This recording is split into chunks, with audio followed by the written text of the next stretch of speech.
This is about personal story and early motivation. So, what inspired you to get involved in activism in the first place?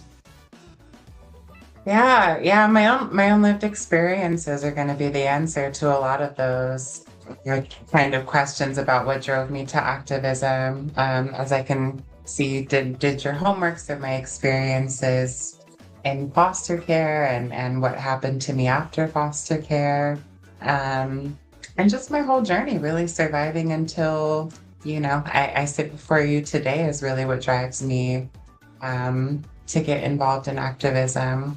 We live in a world that sort of makes it seem like everyone has a fair shot, but we know that, and we know that that's not the case. And so, as somebody who lived through that and has lived through a sort of survival, I think the desire, number one, not to see another generation folks grow up and experience the same things that the generations after them experience is a definite driving factor.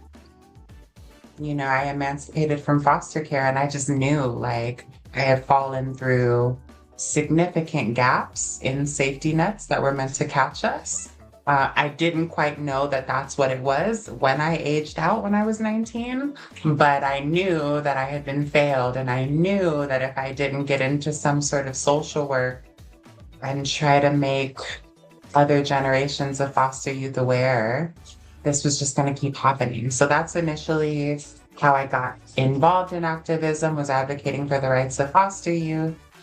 Then as I started to do more identity-based work, I started to really see that this was more of marginalized communities and oppressed communities. It's not just one community or the other, but really understanding that all of our struggles are interconnected.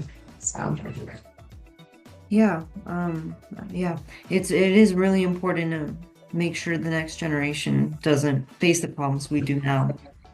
What brings you the hope to continue advocating and doing what you do? Uh, what brings me hope? I mean, there are so many things that bring me hope. Most of it is around people.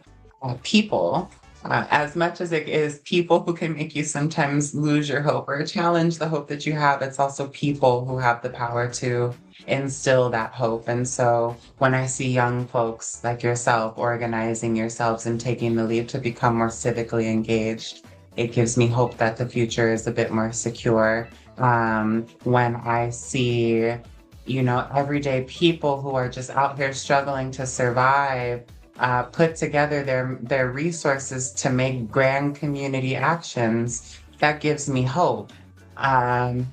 People who are engaged in more dialogue with each other, building mutual aid and building social movements together gives me hope.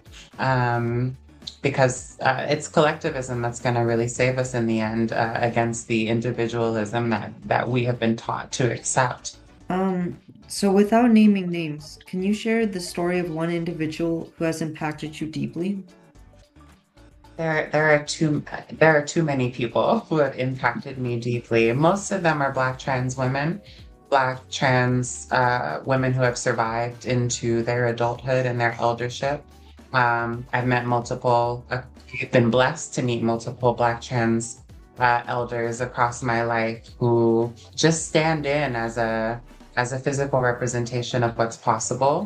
When I was younger, right, I had no idea what was possible for the future Black trans adult I would grow into. And so while I was homeless on the streets, there was, a Black trans queen who took me under her wing, kept me out of trouble. She was the first Black trans woman I ever met who had been to college. I didn't even know that we went to college at that time. She was, practicing as a nurse even, and supporting community with in-home health care and such. And so she served as my first springboard into thinking about my life as more than what I had seen and as more than what I had been told was possible. And she passed away earlier this year, but really was the work that she led me on that even had me where I'm at today at UCLA. And pursuing a PhD and really falling in love with higher education and being able to give back to my community, but also get a chance to work with youth as well to be sure to pay forward the sacrifices that she had made. But that has really been a recurring theme through every elder, every person who has really taken on either a mother figure or, just sort of community leader head that I've had the privilege of connecting with. Yeah. Yeah, community is something that I also care about really deeply, and it comes like in every shape and every Yeah. possible place. So, Yeah. yeah. All right, so our next topic is lived experience and identity. So, what was your experience in the foster care system? Uh, Foster care was wild. I mean, if you asked the younger version of me, the version of me that was in foster care, I would have said it was the best time of my life. Because I ended up in foster care from an abusive home background. And so that change to no longer being in that kind of background uh, was amazing. Now, the adult Vanessa looking backwards would say little Vanessa needed structure. So much more structure that foster care and child welfare was not able to provide and still isn't really able to provide today. I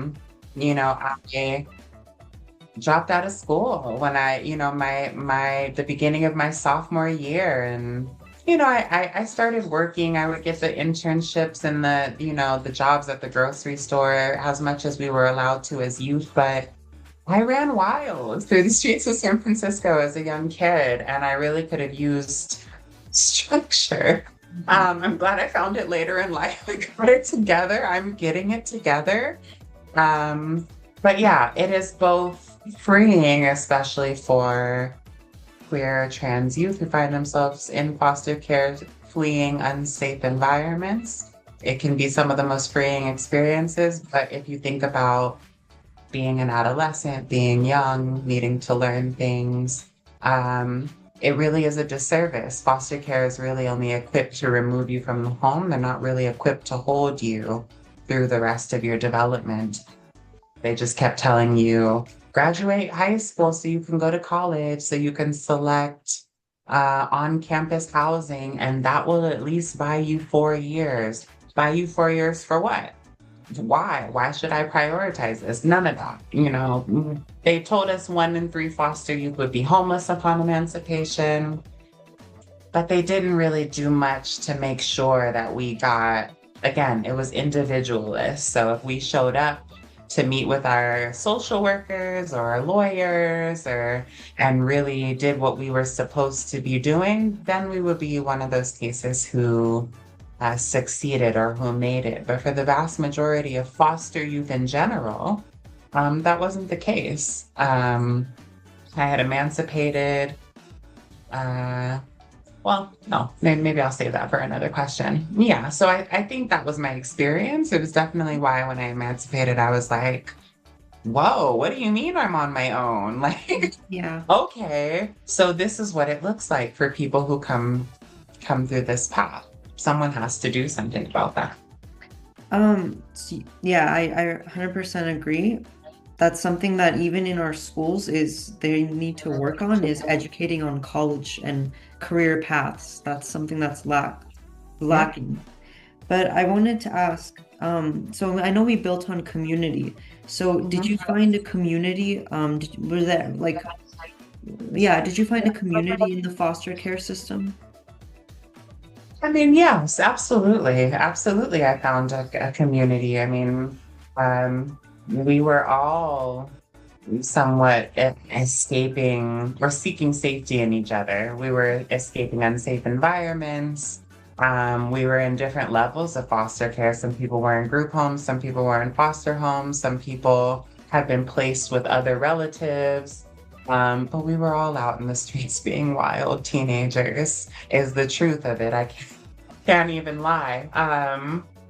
But yeah, we did have a community that supported each other in being free and exploring and coming into ourselves in the way that teenagers in the mid thousands did, to age myself. And yeah. So I had community. I think community then looks different than what community looks like to me now, but it was about safety, and it was just about being able to recognize each other, um, and to see that, like, oh, I see you, I'm like you, or we're similar, and the world is treating us like this, but we've got each other. So yeah, foster youth always find each other.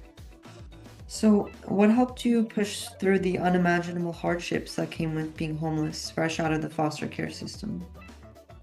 Honestly, my dreams, if that's just a real one, like my dreams, sometimes you just can't see the path in front of you and how you're going to make it, but you have to just dream big. And I think, not to get all wooey or anything, but I just think there's just a future self that you just lean into that knows you've already arrived, right? And you don't know how you got there. You just know your future self has survived. And you get up every day and you try. And this has been an incredible ride to arriving at that point. I'm more stable than I have ever been in my life. I wouldn't call myself completely stable, but I experienced the most that I have simply from getting up every day and pushing for the mark of excellence. That's what I say. Get up daily and push towards a mark of excellence, and trust, know that it is leading you to some place where you are safe, where you are thriving, where you're moving out of survival. And I really lived in that place. I also surrounded myself with other former foster youth who had emancipated and went from child welfare to homelessness, who were also hungry to make it out. And so we formed small cohorts of support, trying to just get out of the system, get off of the streets, get out of the transitional housing programs and into independence.